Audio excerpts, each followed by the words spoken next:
This is the last speech that I will give from this floor as a member of Congress. I wasn't ready for my time here to come to an end so soon. It's a reality I'm still grappling with, and I will be for a long time to come. I expected, or I at least hoped, to be here for as long as the voters of California's 25th district deemed me worthy of the honor of representing them. I thought I could make a difference here in making our community, our great country, and the world a better place for generations to come. I, like so many of my colleagues, ran for office because I believed that our political system was broken, controlled by the powerful and the wealthy, ignoring and failing the regular people that it's supposed to serve. I came here to give a voice to the unheard in the halls of power.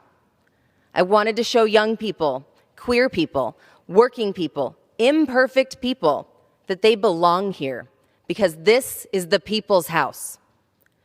I fell short of that, and I'm sorry. To every young person who saw themselves and their dreams reflected in me, I'm sorry. To those who felt like I gave them hope in one of the darkest times in our nation's history, I'm sorry.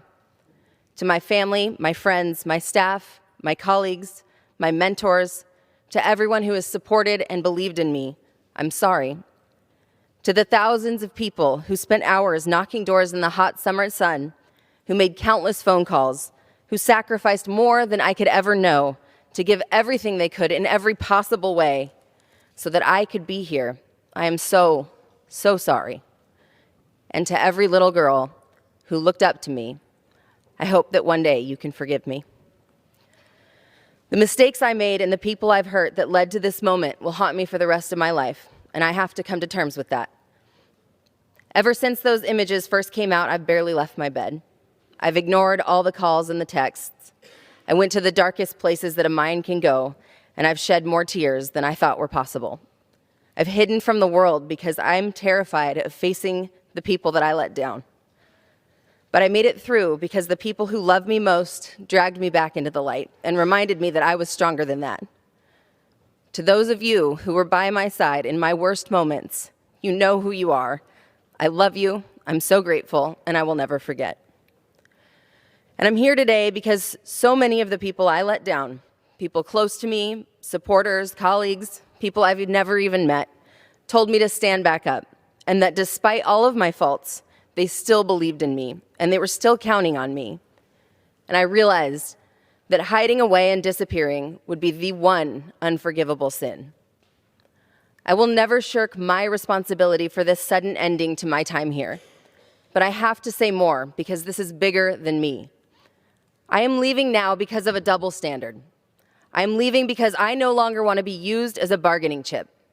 I'm leaving because I didn't want to be peddled by papers and blogs and websites used by shameless operatives for the dirtiest gutter politics that I've ever seen, and the right-wing media to drive clicks and expand their audience by distributing intimate photos of me taken without my knowledge, let alone my consent, for the sexual entertainment of millions.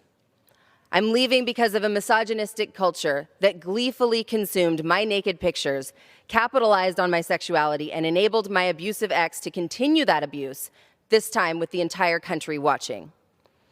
I am leaving because of the thousands of vile, threatening emails, calls, and texts that made me fear for my life and the lives of the people that I care about.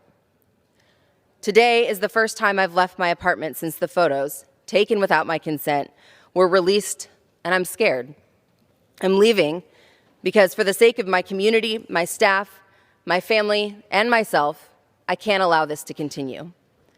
Because I've been told that people were angry when I stood strong after the first article was posted, and that they had hundreds more photos and text messages that they would release bit by bit until they broke me down to nothing, while they used my faults and my past to distract from the things that matter most.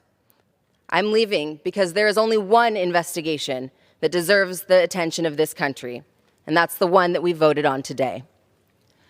Today, I ask you all to stand with me and commit to creating a future where this no longer happens to women and girls. Yes, I'm stepping down, but I refuse to let this experience scare off other women who dare to take risks, who dare to step into this light, who dare to be powerful. It might feel like they won in the short term, but they can't. in the long term. We cannot let them.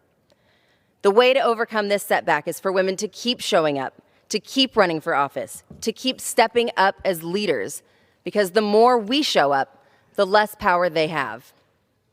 I'm leaving, but we have men who have been credibly accused of intentional acts of sexual violence and remain in boardrooms, on the Supreme Court, in this very body, and worst of all, in the Oval Office. So the fight goes on to create the change that every woman and girl in this country deserves. Here in the halls of Congress, the fight will go on without me. And I trust so many of my colleagues to be strong on this front while I move on to one of the many other battlefields, because we have an entire culture that has to change, and we see it in stark clarity today. The forces of revenge by a bitter, jealous man, cyber exploitation, and sexual shaming that target our gender and a large segment of society that fears and hates powerful women have combined to push a young woman out of power and say that she doesn't belong here. Yet a man who brags about his sexual predation, who's had dozens of women come forward to accuse him of sexual assault, who pushes policies that are uniquely harmful to women, and who has filled the courts with judges who proudly rule to deprive women of the most fundamental right to control their own bodies, sits in the highest office of the land. And so today, as my last vote, I voted on impeachment proceedings, not just because of corruption, obstruction of justice, or gross misconduct, but because of the deepest abuse of power, including the abuse of power over women. Today, as my final act, I voted to move forward with the impeachment of Donald Trump on behalf of the women of the United States of America. We will not stand down. We will not be broken. We will not be silenced. We will rise, and we will make tomorrow better than today. Thank you, and I yield the balance of my time for now, but not forever.